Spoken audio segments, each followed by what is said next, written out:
Nice, 15, 10, maintenant 9. C'est un match plein que tu as fait ce soir. Oui, on peut dire ça comme ça.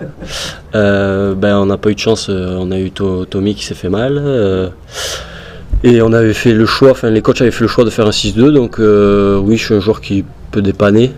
Bon, c'était ma première fois en 9, mais bon, ça s'est plutôt bien passé, ça va.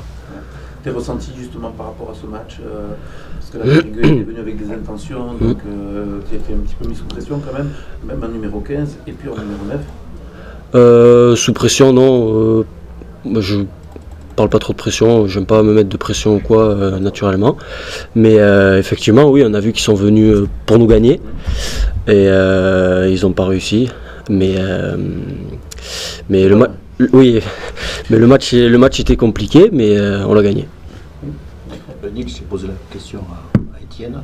Est-ce que dans ta jeune carrière, ça t'est arrivé d'avoir une fin de match aussi semblable où le bonhomme, presque, c'est le but vide, on pense qu'on va repartir avec un 15-14 et finalement, c'est, comme dit Eric, c'était Halloween, ça t'est arrivé de...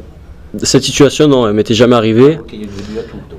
C'est ça, même on n'y croyait pas sur le terrain, j'avais déjà annoncé la zone du renvoi Oui. pour prendre la balle et aller marquer un dernier. Pour reprendre le bonus offensif que vous avez fait contre Bourgoin. C'est ça. Qui vous avez pris, j'ai le souvenir que tu prends vite le ballon, oui, pour les mettre à la faute et ensuite obtenir une pénalité qui se transforme en pénal touche pour l'essai. Ouais, exactement. Mais non, ça m'était jamais arrivé.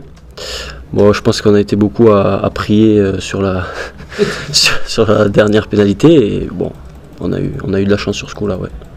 Où est-ce que Périgueux a été meilleur que vous ce soir? Je pense d'abord sur les duels offensifs devant, on reculait beaucoup.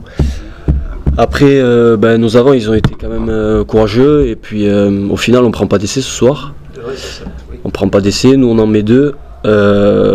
Après, dans la discipline, je pense que c'était équitable. Mais je pense que ouais, c'est sur les duels où peut-être que là, on a peut-être un peu plus subi. La possession de balle aussi, clairement, Périgueux voulait jouer dans votre camp, vous poussez un petit peu à la faute, voire plus si affinité. Voilà. Par contre, le point positif de Carcasse, c'est que défensivement, vous avez bien tenu. Ouais, on le sait depuis des matchs. On est vaillant. Là, on a, comme j'ai dit juste avant, on n'a pas pris d'essai. Après, c'est vrai qu'ils nous ont poussé chez nous et ils l'ont bien fait parce qu'au final, ils mettent 12 points au pied grâce à leur buteur. Sur des pénalités qui sont tentables. Et après, il a eu de l'échec, on a eu de la chance sur 2 drops. Donc oui, on s'en sort bien ce soir. D'accord. Tu vas avoir une carte à jouer puisque 2 déplacements et une charnière qui doit être recomposée. Tu entrevois les choses, quoi. Eh ben, je sais pas trop. J'espère que Tommy c'est pas très grave. Gabin apparemment c'est un KO, donc ça serait au moins 3 semaines. On a Johnny qui peut presque revenir. On a Kenji qui peut aussi jouer 9.